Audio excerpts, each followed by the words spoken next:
Every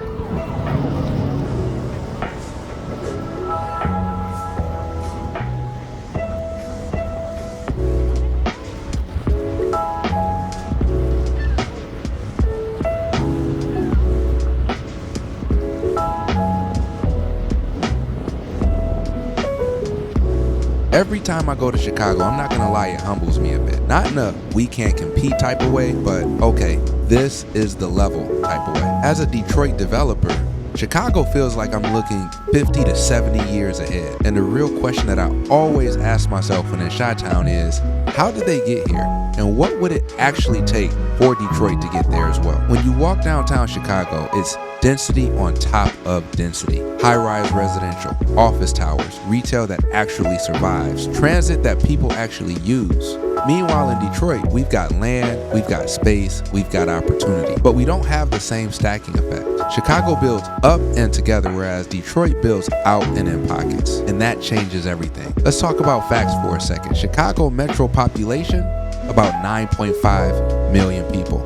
Detroit metro, closer to 4.3 million. Downtown Chicago alone has over 100,000 residents, whereas downtown Detroit, roughly 7,000 to 8,000 residents, depending on how you count it. That's not a small gap. That's a completely different development ecosystem. More people equals more demand. More demand equals higher rents. Higher rents equals more deals that actually pencil. Chicago isn't just bigger, it's financially structured to support scale. And this is where it gets real, because as a developer, you start asking yourself questions like, how are they financing these projects? Who's backing this level of risk? How do you even assemble land at this scale?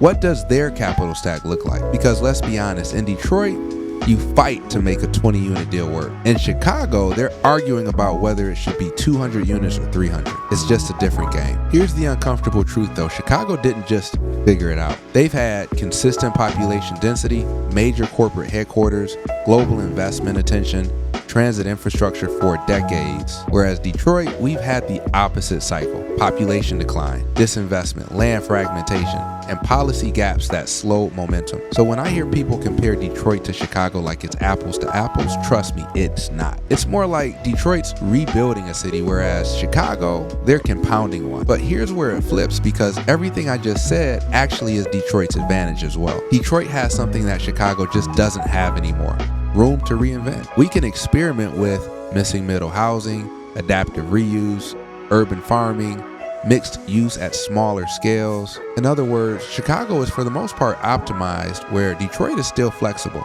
And as a developer, that's either terrifying or it's the biggest opportunity in the country. So yeah, I get intimidated whenever I go to Chicago, but I also get motivated, because I'm not trying to copy Chicago.